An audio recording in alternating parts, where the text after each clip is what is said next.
Training About. This is Diaz. And the Sriracha Muchacha, Paloma Star. Yes, we're living our UK fantasy. It's like the flag. It is, kind of. I don't know if it's supposed to be, but it totally looks like it to me. And I'm acting like I'm going to some private schools up in Wales. So you're gonna get a paddling. Don't tempt me. So much women's wrestling. Strap in, y'all. We're in for a good time, a long time. So many things. Wow. All the matches. So we got Clash of the Castle WWE, we got WWE Worlds Collide, and AEW All Out all this weekend. Let's first jump into WWE Clash at the Castle. We've got two matches kicking off the show with the 6-women tag match. Bianca Belair, Alexa Bliss, Asuka versus a Damage Control, Bayley, Dakota, and Io. This is the first time I've noticed them be called Damage Control. Have they been called Damage Control before and I just didn't notice? Like down low. What do you think of the new music? I like it. It doesn't sound like The Rock's music anymore. The words, I don't know what they say, but at least there's words now to kind of like differentiate the two. And I love the name of Damage Control because it's not, like, I feel like sometimes women tend to like gonna get put into these like cutesy boxes or like very like girly sounding names. So I like that Damage Control is kind of like an all around, like it could apply to anybody, but it really applies to them, so it works out. What do you think of Damage Control losing on Raw before, by the way? That was kind of interesting. I was trying to figure out, like, okay, so if they lost then, so does that mean that they're going to lose again? I didn't really know what they were going for, because especially they came in super high, you know, like right after SummerSlam. It's like, wow, okay, let's go. And they kind of like trailed off. I'm like, no, because I feel like that kind of happens a lot where somebody returns or like makes their debut and they're like hot, like go, go, go. And then they kind of start losing steam right away. I was like, already? But then I think they kind of made up right for this match. Match? Yeah, I think it was like a lot of like roller coasters up and down. It was like, they lost, they won, they lost, they won. But I think it made sense. After seeing them lose on Raw, I was like, they have to win this match. Because coming into this match, I didn't think of them as much of a threat. Yeah. Like, it's Bianca, Asuka, and Alexa, but it was just like Damage Control. They were like getting so much damage at that point. You're like, they need to control their own damage. And they sure did in this match. What did you think of this match? It was a good, fun match. Like, I really enjoyed it. I actually didn't think that the styles were gonna coincide too well, especially because there's 6 people in the match. It's already hard whenever it's like 2 different styles with 2 people, but 6 different people with 6 different styles was definitely gonna be a little bit all over the place, unless you get Asuka and Io Sky. But I think this is the first time that they kind of looked more dominant, kind of like when they first came in. I felt like they kind of, like I said, dropped off for a little bit, but they worked really well together. Everybody looked great too. First of all, thank God Alexa Bliss, you got a new gear. I guess she's staying for a long term. Like, am I staying or not? Because I'm not gonna get new gear if I'm not. She's also not spending gear on the freaking doll anymore. Bianca's gear I thought was really sexy. Super cute, for sure. And then I realized that Bayley, the Damage Control group, was kind of like black and gold, that NXT vibe, so I did really like it. I also really like Bayley's, she tweaked her gear a little bit since her match with Aaliyah, and I really like it. Reminiscent of her NXT days, but like a darker version. By the way, people were singing her NXT I know! song. She was trying so hard to be a heel and it was not going well because everybody just kept on singing to her. And I think that's where it even started, was like in the UK. I mean, obviously, like UK loves to do chants, you know, football/soccer, but they were not like letting her be a heel at all. And it was kind of like cute and like endearing how she reacted to it, because I could tell like, oh, she liked it. But she's like, no, I'm not supposed to like it. Stop it. Yeah, they were singing when like, even when Io wasn't, saying like, we want Bayley. So I was kind of like, oh, there were a moment that Asuka and Io were interacting and I freaking loved the interaction. So and I was like, is this real? Just give us like a 20-minute singles match in WrestleMania between the two. Like, we all want to see it. And it's always so cool because I feel like when them two are in the ring together, they almost like step it up. Kind of like, hey, let's go back to our old days. And I thought it was so cool that Michael Cole, or was it Corey Graves, one of the commentators, referenced them being a tag team in Japan before. Because I feel like in the Vince era, it was very Disney-like. Like, this is the only universe that exists. Like, there's nothing outside of this. So I thought it was really cool being able to recognize their accomplishments and achievements outside of WWE. Right. So I think that was really cool. That was even like, hey, we know you're good and we know you're good before this, not just in this like weird vacuum bubble that we exist. So I just want a 20-minute match between them two at WrestleMania, please. I thought this match was cute, but it kind of like, what is going on? Like, it was just like back and forth. I think the match really came to its piece when like Bianca went in and started like beating everyone. Agreed. I loved how she ate the pin. Yeah, I was like, wait, what? But then I remembered that like Bianca and Bayley never really had like, I think, a conclusion to their little feud storyline that they had. So I'm like, okay, this is where we're going with it. Then I was like, okay with it. Right. Other than that, I hate when champions get pinned. Like, I hate it. It almost like makes it seem like really like your champion just got pinned like in a non-title match. It kind of like, I don't want to say diminishes. It just, they do it too much. But this one makes sense. I think this one makes sense, and they made Bianca look great in this match. Like, she ate all 3 finishers. Oh,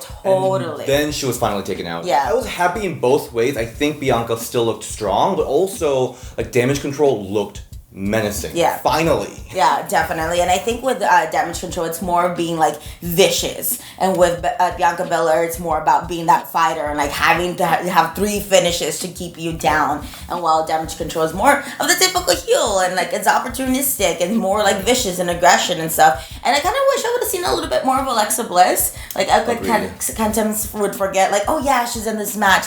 I just hope maybe after this she gets a little bit more time to shine, whether it be on her own or maybe doing something else. I just want to see a little bit more of Alexa Bliss to kind of like find out what she's doing now. Because ever since she came back, I feel like I still don't really know where she stands. I was really annoyed about whole like Bianca, Asuka, and Alexa being like the best friends. Just we're baby faces and we have fun, we love each other. I hated that. And I really was waiting for Alexa to like show her real claws or something like that. But because they're going for Bayley versus Bianca, she doesn't have that chance.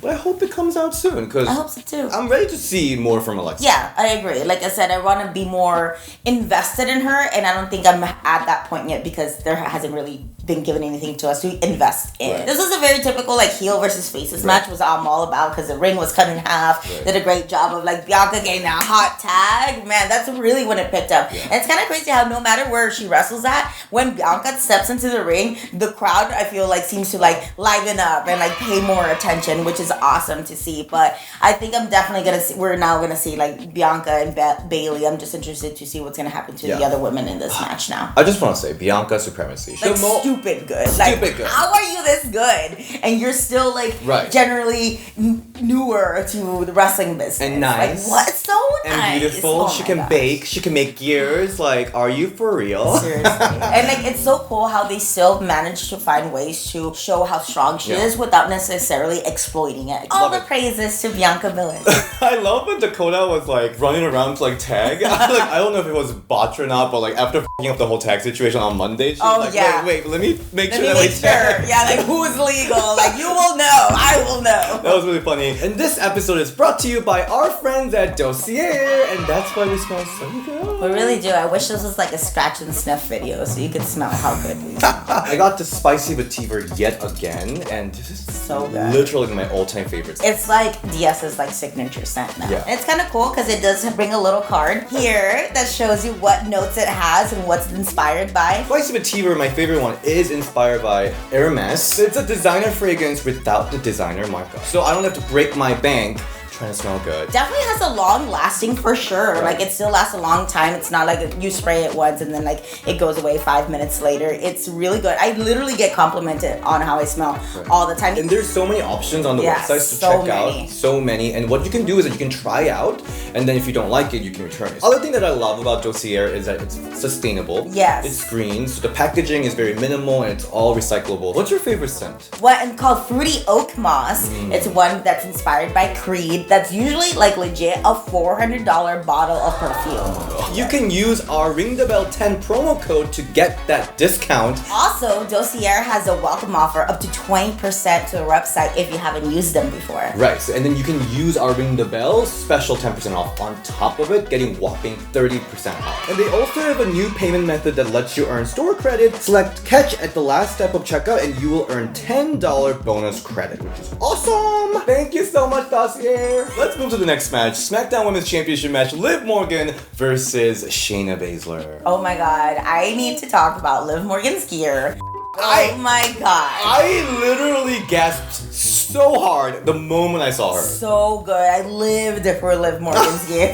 Love it. And then she was based on Sherry Martel. Oh my gosh, y'all youngins out there who are like only like Diva fans, look up Sherry Martel. Oh my gosh. If it wasn't for her, Divas would not exist. Like people would be like, wait, what? Is it Sherry Martel? Yeah. It seems like she's saying that it's a Daenerys. Really? I thought it was Sherry. I see the resemblance. I totally thought it was Sherry. Regardless. She looked amazing. So amazing. And it's kind of cool how she still finds ways too to kind of like have that like be on brand, like kind of like a super sexy lingerie type of looking gear, but still manage a way to find like ways to tweak it and to be different, because it could be very easily to like wear the same thing but like a different color or anything like that. So she still finds ways to elevate it. She looked so good. And also with Shayna, I know whatever Shayna's wearing is gonna be like a super like either deep cut reference to like a game that I'm not cool enough to know about. She still looked good, but like, and then I saw, of course, in her Instagram she posted where she was. I'm like, okay, cool. I still don't know what it is, but I can kind of see it. But I always know that Shayna's gonna look cool and like mean and menacing, even though I don't necessarily get the reference. It still looked good. I was really worried that Liv was gonna lose in this match and like give the title to Shayna, because we know how much Triple H loves Shayna. But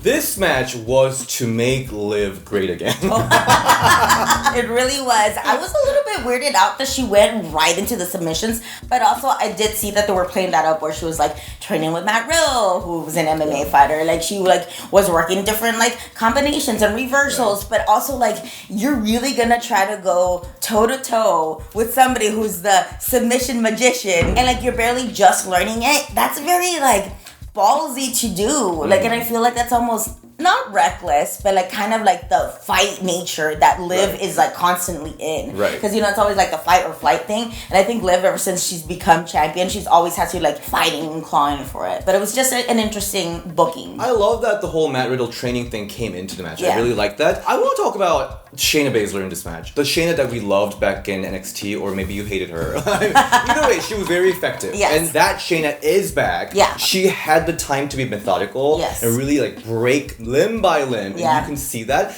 I did hear that this match wasn't received that well in the live crowd. I could understand that because like you really have to zoom in to see what she's doing to each little like little like limb, little finger, little joint, and it was very slow pace, and I think I was kind of expecting a little bit faster pace just because not only was it a pay-per-view, it's a title match, but also I think the positioning of it, I mean, they were after the most brutal men's match I've ever seen, so I think anybody who's in that space would have been like, the crowd was already like coming down from a big high, so I think would have been a difficult position no matter who was after that match. So I think that was kind of like, they were already had a lot of things working against them. For me, watching from home, getting to see everything being broken, Liv selling also was just so great. Oh yes, so glad you brought that up. It was so effective for me. I was rooting for Liv because you were seeing her getting destroyed by Shayna Baszler, and I love that version of Shayna was back. I do appreciate that Shayna brought that almost like killer instinct back, especially kind of referring back to what Ronda had said. It's like, what happened to my friend who was a killer? Like, she became soft now. So you could kind of see that like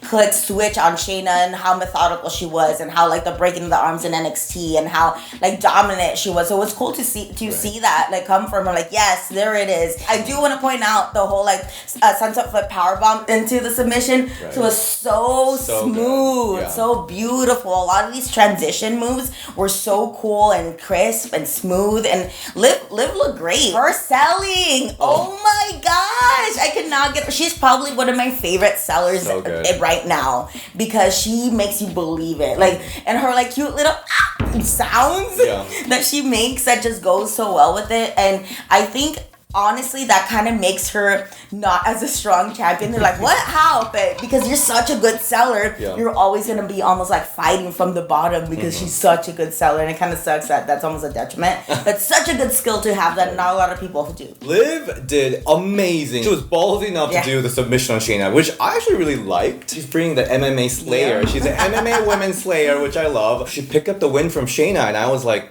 damn, Liv really proved everyone wrong. I remember her doing her promo after a Ronda Rousey match, and people turned on her. And you could see in her face, she's sad. She you can see the real sadness in her eyes. I felt like I'm sure she was waiting for this moment to prove herself, prove everyone wrong, and she really did. She really did. I think the finish was a little bit out of nowhere, kind of, but not like in a super surprising way. I was like, oh. okay, it's over now. Oh. But I wasn't necessarily mad at it because I don't think Liv should have won like with the submission by any means or anything like that. But I think it was more of like she was like quicker and like outsmarted Shayna. But Liv really did like prove herself and be like, hey, you know what? That shook me a little bit, but I'm here to show that I'm still going. Yeah. And I really want Shayna to kind of like go a little bit more dangerous and go kind of like be pissed off that she did lose and kind of like go even more like the heel, like methodical breaking arms Shayna that she was. Yeah. Props to Shayna. Yeah. She made Liv look like $1,000,000. I got a little emotional watching this because I was like, oh my god, Liv really. You know she worked hard for this and she achieved it so well. I was so happy for Liv. Ronda Rousey is around. Yeah. I've been loving Ronda Rousey lately. I know she's doing. I really love heel Ronda Rousey. Yeah, that's my favorite because I think that's her like default. Yeah, we'll see. We'll see how Liv does with Ronda Rousey, or maybe she'll mix up with Shayna more, or maybe Charlotte's coming back. But I'm really excited to see what's coming next for Liv Morgan. I just want Ronda versus Shayna. Really. I do want that. Yeah. Let's briefly talk about Rhea Ripley. Looks so good. Rey looked very good. Rey Mysterio finally attacked her. Finally, totally. I wanted a little bit more of intergender action in that match, but finally, even though she was carrying his son, comes in and just like totally dives head first into her chest. It was just like boink, like right off her chest. Like Rey was able to hit her because it was indirect. Yeah, so it's okay. Fine. So but like the way that she like out of nowhere went over to Dominic and just like whoosh, beating the shit out of him was so funny. It kind of reminded me of like when you're little and like the bully is a girl and like that's how she shows that she has a crush on somebody, just by pushing them down and stuff. That's kind of what it reminded me of it. I just really wish it was a little bit more intergender stuff. Yeah. I did love the whole shot at the end of them laughing. It was great. Great Jeff. That was really good. Yeah. So that was Clash at the Castle. Let's move to now NXT Worlds Collide. We got 2 matches, starting with this triple threat match. NXT and NXT UK Women's Championship Unification match. It is Mandy Rose, Meiko Satomura, and then randomly, Blair Davenport. You're so right about randomly. I was like, oh, okay. And at first I'm like, why is this a triple threat? Like if it's a unification with champion versus champion, Blair's randomly in there. But they kind of really built up the whole like she has nothing to lose and everything to gain. But then it was still kind of random. I'll say my hot take was that Blair was needed in this match. I don't think this would have worked if it was 1-on-1. Oh, okay. We cannot realistically have Mandy Rose defeat Meiko in 1-on-1. That makes sense. I feel like it was kind of like a spectrum of it, like Mandy Rose, Blair in the middle, then Meiko over here, like it was being legend over here in her own stratosphere somewhere. I would go as far as to say like it only worked because Blair was there to like buffer things out and like make things unpredictable. But oh my god, fucking Meiko Satomura, from like the entrance, so much grace. The aura that she has is like something I've never seen in anyone. Totally. It's so like intimidating, but also very warm. Yeah. If that makes any sense. Like she just exudes professionalism, greatness. Her talent is like, even if you never watched wrestling before, if you don't like wrestling, I know that you could like see her or like see a clip of her and be like, she's good. Yeah. Like even if it's like you don't know what it is, I don't know what I'm like looking at, but she's good and she just exudes it, and like being regal and just like the way she holds her head, like just like small things like that is like, damn, she's like just bow down to her, like hands down. And when she comes out, she was like kind of praying, like holding the rope and like holding the stairs. And there's something about that you're like, wait a minute, like she's taking this so seriously, where I am in it with you. But also streamers, so cute. I'm so glad. And whoever cleaned the streamers in like 3 seconds, shout out to them. I was like, this is magic. I have been the streamer girl at Shimmer so many times. When there were definitely not all the Joshis would come over, that's how I got my foot into Shimmer. And shout out to Athena, because that's who hooked it up for me. I was literally the streamer girl, and it was so hard to pick up streamers. I'm like,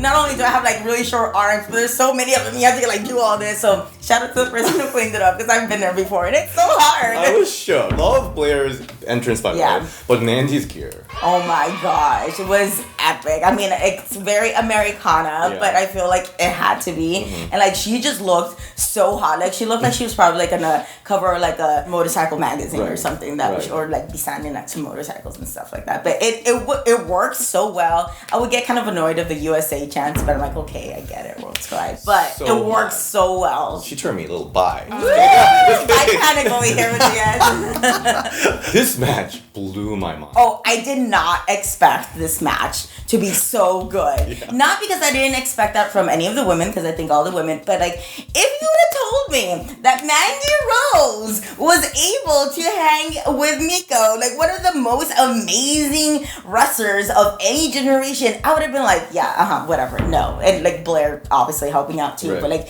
it just blew my mind how good this match was. And like Mandy Rose, all the credit to her. Yeah. All the credit to her, because she's like by far exceeded every time she has a match, she like by far exceeds my expectations, to the point now that I'm like, okay, I get it. She's a really good wrestler and can hang. And this was, out of all the matches that she's had, I think this is the most that she had to like step up and prove like, yo, I can hang with no matter who it is. Agreed. I totally agree. Like, I got the sense that Mandy knows how to have a good match now. Like, yes. Because from the Wendy match, Zoe Stark match, I think she kind of has her template now. She like does her heel stuff, and at the end she kind of comes up with some kind of like spectacle, toxic attraction, or like ripping off the pillow or stuff like that. Here she had to do full on athleticism, and she delivered it, obviously with great help. For sure. But oh my gosh, it was spectacular. Triple threat matches are always really hard to do. I always think that's probably the hardest like combination, even more than like a 4 or multiple person match, because you always have to kind of like, sorry, all three together at the same time,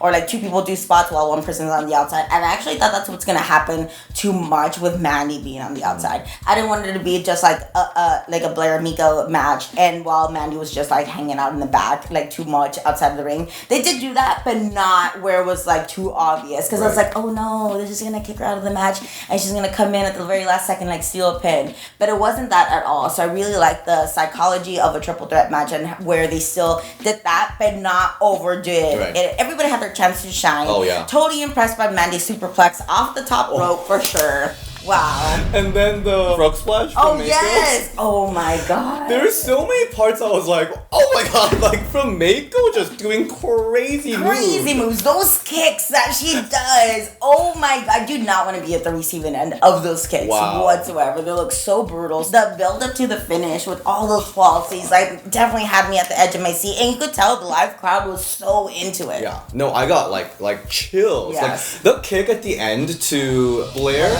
Like, how does that even? But I also love the finisher of Mandy with the knee to both of them. It's just perfect. I think the pacing was great. Like placement was great. It was just perfect. Yeah, really good match. Whoever was the agent, shout out to them, because they did a great job of pacing it, the way that it was set up, everything. And like at first, for the longest time, I felt like, oh, Mandy Rose has a good knee and that's it. But now she was able to implement that knee in way different ways that is like, nah, okay, here comes Mandy Rose with her knee. But it works out great because it's like delivered in different ways and like set up differently, and it worked out. Just the whole match was really, really good. Oh, so good. I also, props to you, Blair. I think Blair is very something lethal about her and unpredictable. So I think she really added a lot of intensity to this match. She definitely felt like how you said, like the glue that kind of held it together. Because at first I thought she was kind of like random and just like randomly there, just like, oh, okay. But like she definitely made the match work for sure. And she looks super cool. Like if I totally was just like watching, like, hey, I don't know who she is, but she looks super cool. But hopefully we get to see more of her. And then we got the NXT Women's Tag Championship match. Doudrop and Nikki ASH came over to NXT to challenge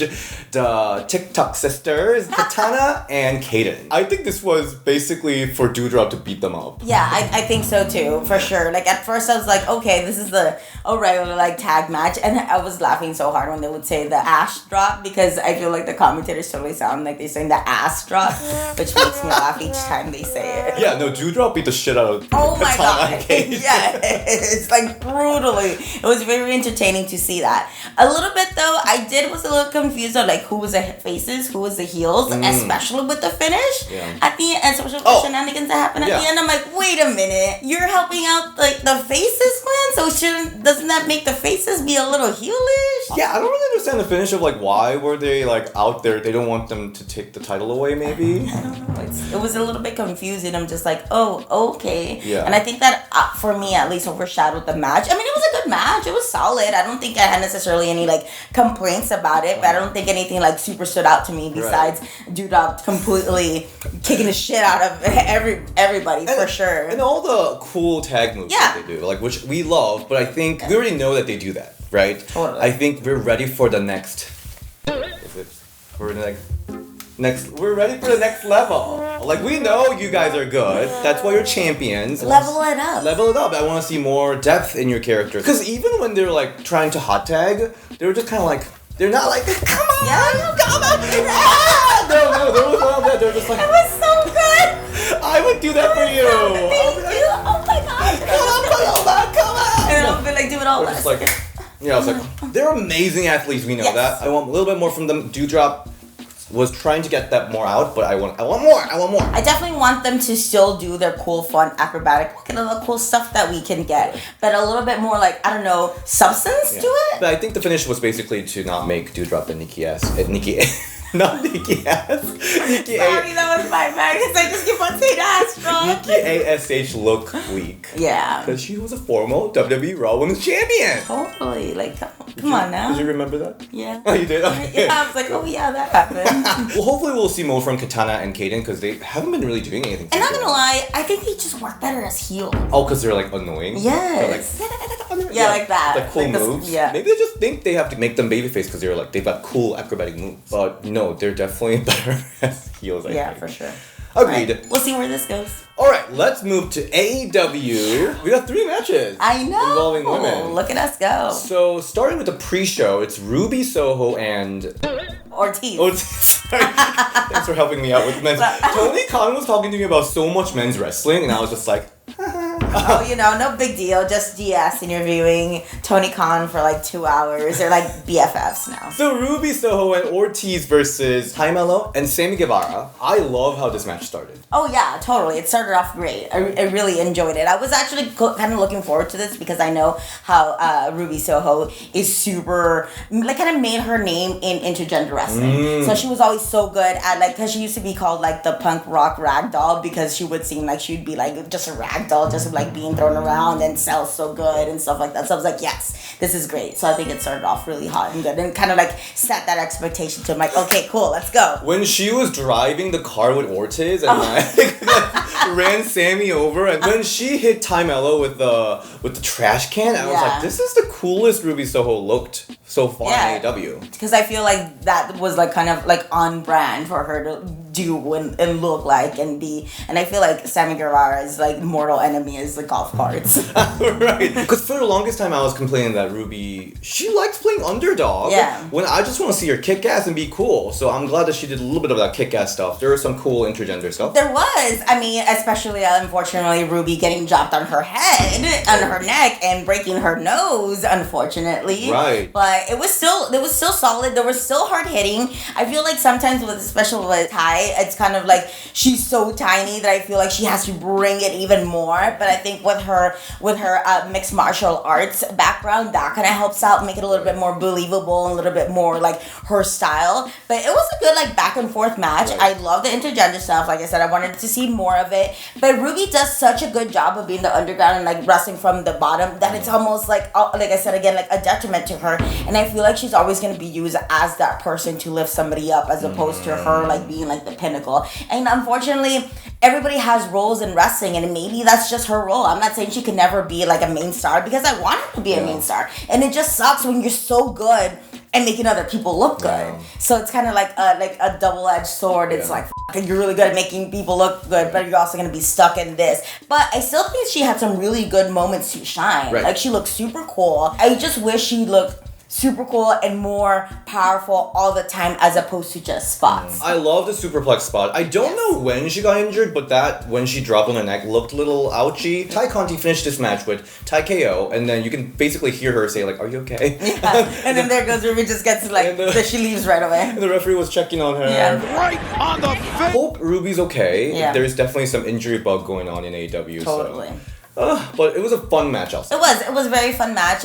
Also loved, by the way, side note, that's called 0 Hour. I think that's a cool way to say it instead of the pre-show. Right. And make it sound a little bit more livelier than you're just like, oh, you're just in the pre-show. Yeah. But I just hope that Ruby gets more opportunities to show that she's just more than just like a rag doll that can take awesome moves and put people over. Like, she's obviously a star. So I want her to like have a little bit more of that showcase for her. But it's a fun match. I don't think I think this was supposed to to be a fun match and it delivered to be a fun match.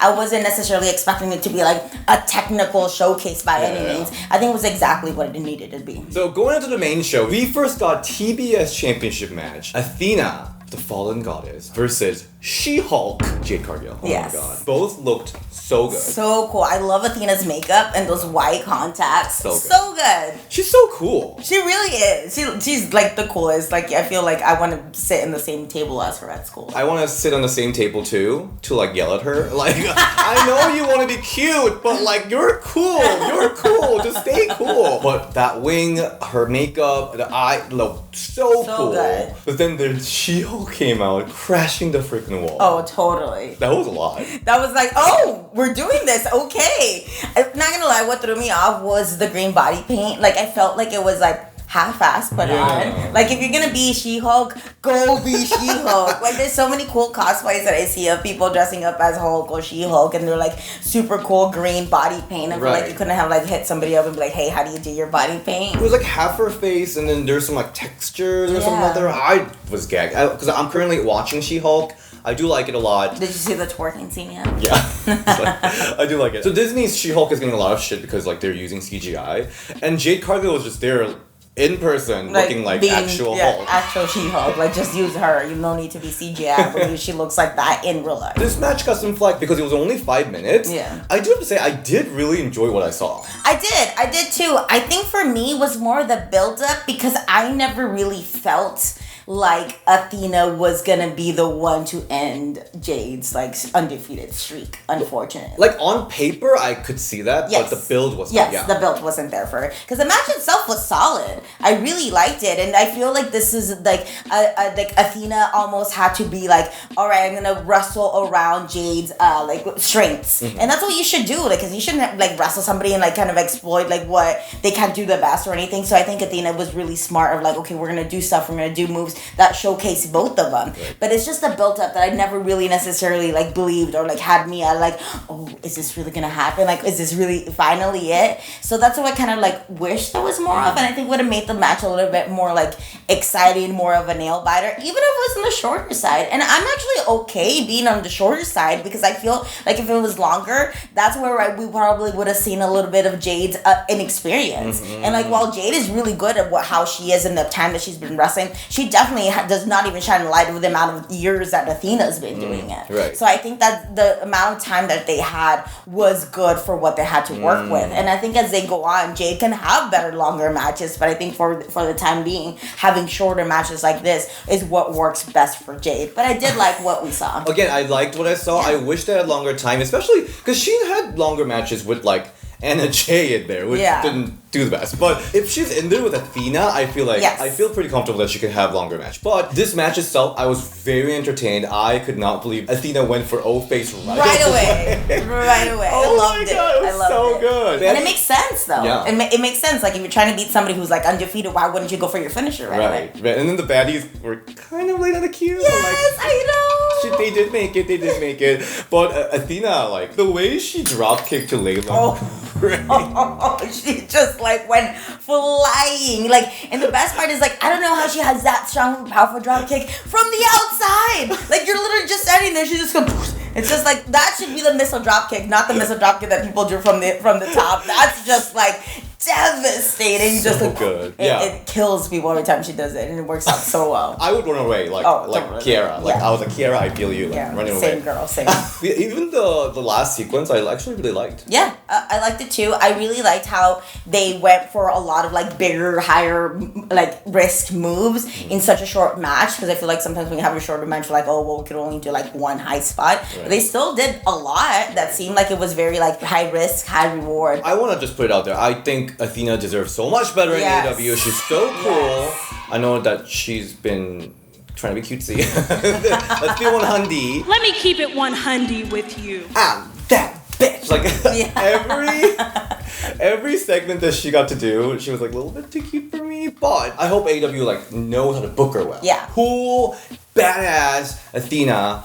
And hopefully they'll get a good build so that she can finally take it. Yeah, and I think that's what she needs. It's just like a good build, whatever she goes from here. It's just a good build and a good way to showcase her. Because I can't think of anybody else who has such great devastating strikes and hits. And like you could tell she's laying that shit in. And that makes it a little bit more believable and draws you in. But you can't have that if there's not like a reasoning behind it with a good build up. But I mean, she's been there for what, like 4 months? I just wish it was a little bit more like different way that she is. But hopefully this will keep her on the right track and keep on going. With like Jade and the whole baddie situation with Layla being a weird one, like I think there is a lot of potential there to like play with and eventually will lead to Jade's demise. Yeah, I think so too, because I was actually just wondering after the match, I'm like, so like where does Jade go from here? Like who is gonna be the one? And that's the only thing that sucks about having a champion that's so like undefeated and untouched is like you have to build somebody to make it seem like okay, they could really do it. And I unfortunately didn't see that from Athena, like be built up, even though like you said on paper it would make sense that Athena would be the one to finally decrown her. It's just they need to do a lot of work with it. But I actually think the demise of Jade might be one of the baddies turn on her. That's what I think would have to be like. I think that's what finally gonna take her over. As long as it's not Britt Baker who takes it off. That would be my nightmare scenario. Speaking of Britt Baker, let's go to the 4-way interim AEW Women's Championship match. It's Toni Storm versus Hikaru Shida versus Britt Baker versus Jamie Hayter. I actually did really enjoy this match. Me too. It started off hot. It stayed hot. Right. I felt like there was no like lulls. Like I felt like I couldn't keep my eyes off the screen because there was always something going on. Right. There were a lot of fun elements throughout the match, from like Hikaru Shida being escorted away because of the injury, and then she coming back with the 2 candlesticks. So good. I love the whole interaction with Jamie and Britt Baker. Oh, totally. For sure. The facial expression that Jamie had on her face was chef's kiss for sure, because I feel like facial expressions make or break a match, and she totally made that moment, like that zoom. And then shout out to the director who made sure to catch that phase of it. It worked out really well, and even the interaction I really enjoyed actually was with Rebel when when she got double headbutted. That was actually really cute and fun, because like there was a lot of working elements where I think it could have been like overwhelming and too much, but it worked. I actually think this was a kind of like indie match, but elevated to TV standards. Britt and Jamie, they've been building this storyline for months. They really have. And they have such good chemistry. So like I really loved how that came into... I honestly, like seeing that play out, I was at the point I was like, you know what? If Britt actually does turn on Jamie and take the title, I would be mad because it's such a good story. Yeah. Like I was screaming, I was like, please don't put the lockjaw on Jamie, please no. Yeah, and I feel like that's whenever they do end up like fully going at it, it's gonna be a good thing, because I feel like they do have good chemistry working together. So I feel like they might have good chemistry like whenever they're on the opposite sides. And then Toni Storm. Yeah, look great. I feel like she's getting her groove back, because I feel like for NXT she always had like that cool like rock star aura, like kind of like mysterious cool girl that like, you'll never be able to get, and like she always like seems available but never was available. I think she's kind of like, I see it a little bit more and more now, especially in this match. I'm like, okay, she kind of like got her Storm back and like really into it. So I really enjoyed Toni Storm in this, and I really like how everybody has like kind of worked with each other before, but not like in this kind of capacity. And I really like the whole Japanese connection that a lot of them had before. So I'm like, okay, I feel like they're used to kind of working that so have been there before. From the first time that Toni Storm came to AEW to now, her head is in it, her heart's in it. You can see all her moves are so super intense. I mean, even when she first walked in, she had a game face on. Like it was great. I'm kind of annoyed that she didn't do the sweet cheek music. That's what she calls it. That's adorable. I didn't know that's what she called it. But this is a serious match, so she didn't do it, which is great. And I actually don't think that this match necessarily made anybody look weak, because I was kind of like, I'm like, oh man, Sheeta's gonna get the end of the the short end of the stick, but she had 2 sticks, so she made sure she did it. She came out swinging. It was really good. I feel like sometimes they go to it too much, where somebody gets hurt, they go to the back and they come back and like, oh, they clear house. But it kind of made her look like a badass and like strong. But this was a really fun match. I think the crowd was a little bit like, so do we cheer when Toni won? Like I feel like they were a little bit like, I don't know how to react, even though this was a good match. But maybe that's just the vibe that I got. But I'm excited to see where this goes, especially with how long the interim will be in. A little nugget from what I learned from Tony Khan. I mean, he did talk about it in an interview too. He's very happy with the ratings that Britt Baker and Toni Storm brings. Nice. So we'll probably see a lot of more Toni Storm. That's promising, I think. He does make a lot of booking choices based on ratings. They've been drawing pretty well. So I think it's a really good sign. So we might be finally getting some good storyline out of them. I hope so. Yeah. Look at you interviewing Tony Khan and stuff. I mean, I asked for Toni Storm. Send to the wrong Tony. You know what's funny? I got an email from the PR people and they're like, we'll give you Toni Storm next time. So I am the interim champion. Yay! Next time they're here, I think they're here for Thanksgiving. So it's coming soon. What a great weekend. Ooh, man, full of wrestling, especially even here in Chicago. Shout out to Joey Mayberry, the dad bod demigod, for making his Effie's Big Gay Brunch debut. So much good wrestling all throughout, everywhere this weekend for sure. I love his tag team name. Oh, I know. Gay. That's it, gay. And shout out to Val Capone for shouting out Ring the Bell during Joey's match too. Oh, thank you so much. But yeah, what a great weekend. I have such a fun time watching wrestling. It really hit all my spots with the looks, serving, looks, and great matches. Like, it was just like out there, just everything. Yep. This is why I got demonetized. I know. Gee, thanks. Damn.